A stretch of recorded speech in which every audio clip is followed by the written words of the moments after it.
This entire episode can be summed up with 3 simple words. What the fuck? Hey, what's up guys? It's me, Eddie, and I am back with another episode review of Heavenly Delusion, and this time we're talking about episode 12, which,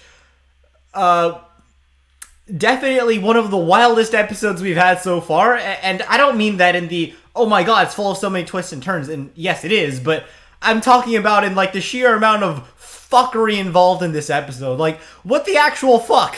Okay, so, let's just get into the episode, because there's a lot of stuff to cover in this episode, even beyond just the whole shocking, thing that happens at the end. So, okay, so to start off, where are we? To start off the episode, we got Tokyo worrying about her test, and looking around and wondering where all her clothes went. Which is, I feel like this is a chilling foreshadowing about what is about to happen soon on. Now, as it turns out, it's all a dream when she steps out and the test actually starts. But something tells me that this isn't a dream. Like, that segment right here had to be real. We already saw Tokyo meet up with her friends in the last episode, and here she is waking up saying, oh, what a crazy dream. But it doesn't matter, because now I'm gonna meet up with my friends again, so that's definitely got to be a dream. That definitely can't be a dream, that's what I'm saying. And yeah, right after this, we see this scene of, the kids at Heaven hanging out, before all the younger kids go up, start creepily chanting danger, danger, danger for some reason. God, that was so freaky. Right before Takahara Academy freaking explodes. And did I mention to you that this is only the first 2 minutes of the episode? What's up with Heavenly Delusion and having absolutely wild first 2 minutes? I mean, it's good, it's a nice hook, but Jesus Christ, okay? Anyhow, Kiriko and Maru, or as I heard someone call it, Heaven is Takahara Academy, and the Kiriko and Maru part is Delusion, so I'm gonna refer to it Heaven and Delusion from now on. Anyways, in the Delusion segment, we got Kiriko and Maru walking along, and then all of a sudden, they run into this town. And I was really sus. I felt like this town was sus at first, because it really appeared out of nowhere. Like, normally when you enter a town, you would sort of expect to, like, see it from a distance, right? You would, like, sort of start to see more and more people, you would start to see things heading to and from the town, and eventually you'd arrive in the town. But no, they just turn the corner, and all of a sudden there's a town, so I thought that was kind of weird at first, but turns out, no, it really is just a town. Is what I was about to say, but no, not really. This is the Ministry of Reconstruction, and it boasts an advanced and functioning bureaucracy. Now, obviously, I thought this place was sus at first, too. I was like, is this place another cult? Why do I keep guessing that? I keep guessing that it's going to be some weird-ass cult or something. I assume that first encounter with the lady in episode 1 really got to my head, but anyways, the uniform the man was wearing seemed a bit fascist to me, like a bit dystopian to me, so I feel like that was another point of, suspicion for me, but as it turns out, no, not really. I really am just paranoid. Kiriko and Maru taking out the ID pictures and just filling out the forms was really funny. Like, these two are just super wild and super crazy, and here they are just standing still taking ID photos and then filling out forms like a couple of adults. I noticed that Kiriko's still calling themselves Haruki in the forms.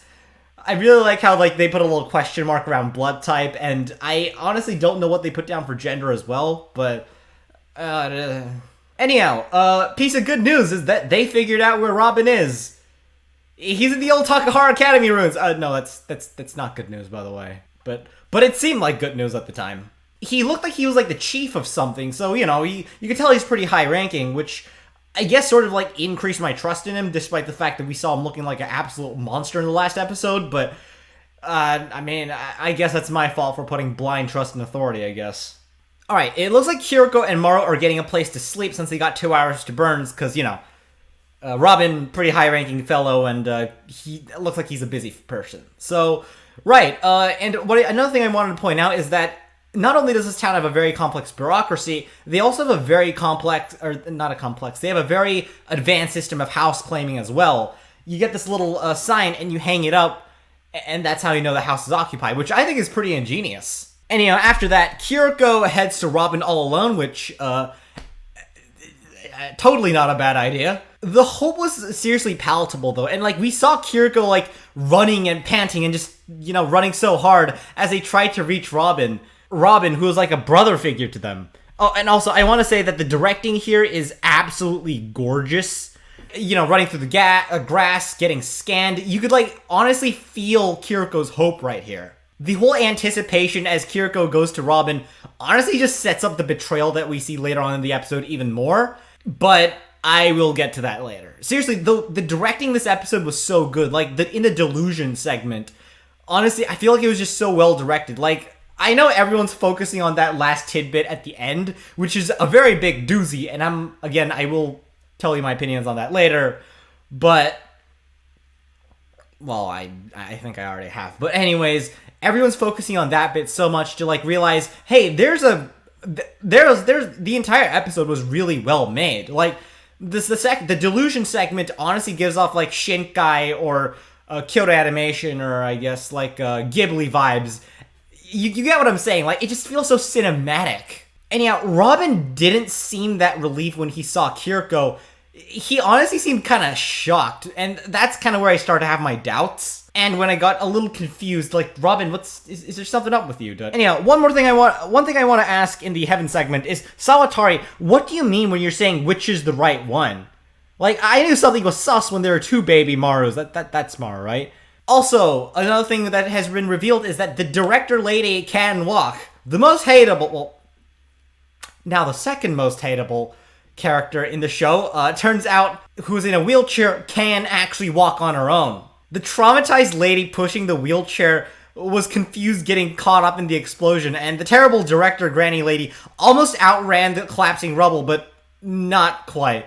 That was hilarious, by the way, just the woman, like, in our last moment saying, wait, you could walk all this entire time? And the granny just running? That was really funny. Anyhow, I also gotta give some kudos to the older kids who showed a good deal of leadership in saving and calming their juniors. That shot where Kona and the younger kids, as well as Taka, Anzu, Mimi Hime, and Shiro all sort of like wave to each other before like splitting their ways, kind of feels like a final goodbye, which I think this is what tells me that all the kids that are heading to the pool, they're fucked, okay? They're gonna die or turn into monsters.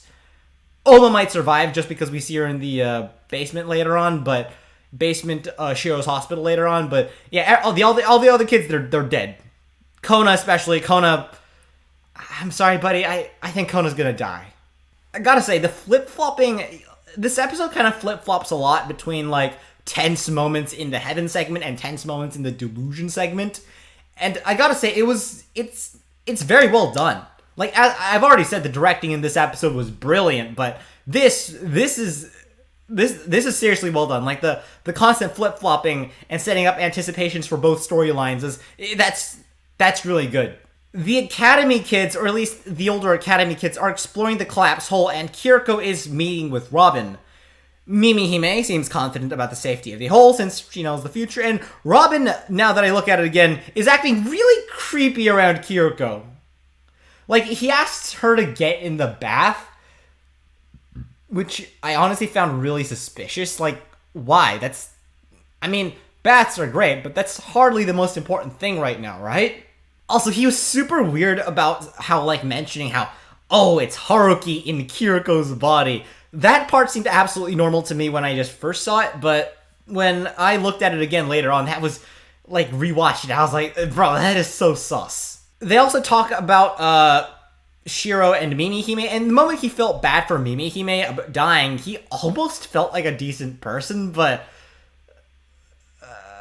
I am about to get to that in just a sec. Also, another thing I wanted to say is that there's a section where they mention, in the Delusion segment, where they mention growing the same plants that were growing in the Academy, and then we just get back to the Heaven segment, and the tomatoes split themselves open. Oh yeah, definitely not ominous. Nope, not at all. I will admit the red lights faded from my mind as I saw Kiriko shower, and I do admit I kind of enjoyed that scene quite a bit, which I feel really bad for doing now. In hindsight, like, Jesus Christ, that's... Oh, I feel so terrible. Kiriko's enjoying dual-wielding hair blowers, and And in the meantime, it's been revealed to us that Kiriko left the gun at home. Definitely not a bad idea, folks.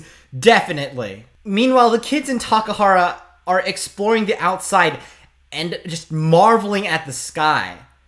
They're free, and I get why Mimihime wanted to see the sky one last time in episode 8. And as these kids are freed, Kiriko is slowly drawn into Robin's trap. And oh boy, Robin's trap. Ugh. And of course, I have to cap this entire thing off with the big doozy of the episode, which is that Robin is a rapist. Fuck this guy. Actually, no, don't fuck him because that's what he wants. I hope Maru comes in and shoots his balls off with a gun, but honestly, knowing how Maru's just sitting at home, avoiding hookers and just eating the tasty stew all on his own, I have this sinking feeling that he's not coming. So I'm braced for the worst.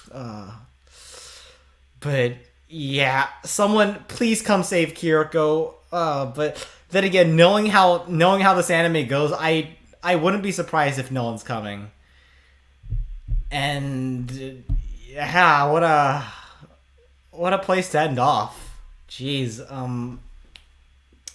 I believe next week's episode is the last one, and I am absolutely positively terrified as to what will happen next.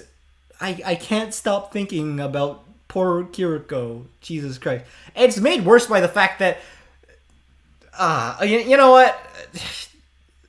People have already talked about this enough. I'm just gonna move on. But yeah, that's the end of the episode, and that's the end of the video. Oh my fucking god. If you like this video, please give it a like, subscribe, and comment. If you haven't done so, what you thought of the absolute doozy that was this episode. What you thought of, and smash that bell if you haven't done so already. To catch more updates from me, all that stuff. And that is that. The sky's up, and Robin is a fucking asshole. Spike Spiegel from Cowboy Bebop, I am sorry for comparing you to Robin, because Spike's a decent fellow, I know, but Robin is a fucking monster. Fuck this dude, okay? Anyhow, I'll see you all in next week's video, the last video. I'll be off.